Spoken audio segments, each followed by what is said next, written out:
മഹാദുരിതങ്ങൾ പെയ്തു വീണ വയനാട് മേപ്പാടി ചൂരൽമലയിലും മുണ്ടക്കൈ ടൗണിലും സേവനഹൃദയവുമായി ഓടിയെത്തുകയാണ് SYS സാന്ത്വനം. ഒഴുകിപ്പരന്ന യാതനകൾക്കരികിൽ ആദ്യ മണിക്കൂറുകളിൽ തന്നെ SYS വയനാട് ജില്ലാ കമ്മിറ്റിയുടെ നേതൃത്വത്തിൽ ചൂരൽമല മദ്രസ കേന്ദ്രീകരിച്ച് കൺട്രോൾ റൂം സഹായങ്ങളൊരുക്കി. സാന്ത്വനം എമർജൻസി ടീമാണ് ആശ്വാസങ്ങളേകി മുന്നിലുള്ളത്. ജീവന്റെ തുടിപ്പുകൾ തിരഞ്ഞ് മണ്ണിലടർന്നുപോയവരെ വേദനയോടെ കരയിലെത്തിച്ച് സാന്ത്വനം സജീവമായി രംഗത്തുണ്ട്. പ്രത്യേക പരിശീലനം ലഭിച്ച 100-ലധികം സെറ്റ് പ്രവർത്തകരും 100-ലേറെ വാഹനങ്ങളും വിലാപങ്ങൾക്ക് ചെവിയോർത്ത് പരിസരങ്ങളിലെത്തി ക്യാമ്പ് ചെയ്തിട്ടുണ്ട്. മൃതദേഹങ്ങളെത്തിയ വയനാട്ടിലെ മുഴുവൻ ആശുപത്രികളിലും സാന്ത്വനം വളണ്ടിയർമാർ ഓടിയെത്തി. പോസ്റ്റ്മോർട്ടം നടന്ന കമ്മ്യൂണിറ്റി ഹാളിൽ മയ്യത്ത് കുളിപ്പിക്കാനും അനുബന്ധ കാര്യങ്ങൾക്കും വിദഗ്ധരായ സാന്ത്വനം വളണ്ടിയർ വിംഗ് നേതൃത്വം നൽകുന്നുണ്ട്.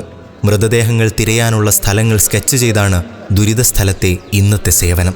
ഭക്ഷണ വിതരണം, ആംബുലൻസ് സർവീസ്, ഫസ്റ്റ് എയ്ഡ് കിറ്റുകൾ, മരുന്നുകൾ, കുടിവെള്ളം, സാനിറ്ററി പാഡ്, പുതപ്പുകൾ, വസ്ത്രങ്ങൾ തുടങ്ങിയ അവശ്യ സാധനങ്ങളുടെ വിതരണം ത്വരിതഗതിയിൽ പുരോഗമിക്കുന്നു. ക്യാമ്പുകളിലേക്ക് ആശ്വാസങ്ങൾ എത്തിക്കാനായി മലയോര പ്രദേശങ്ങളിൽ ഉപയോഗിക്കാൻ കഴിയുന്ന വാഹനങ്ങളും സജ്ജമാണ്. മൃതദേഹങ്ങൾ ഒഴുകിയെത്തിയ നിലമ്പൂർ പോത്തുകല്ലിൽ ഹെൽപ്പ് ഡെസ്കും കൺട്രോൾ റൂമും പ്രവർത്തിക്കുന്നു. പ്രിയപ്പെട്ട മനുഷ്യരെ, സുരക്ഷിതരായിരിക്കുക. സാന്ത്വനമായി കൂടെയുണ്ട്.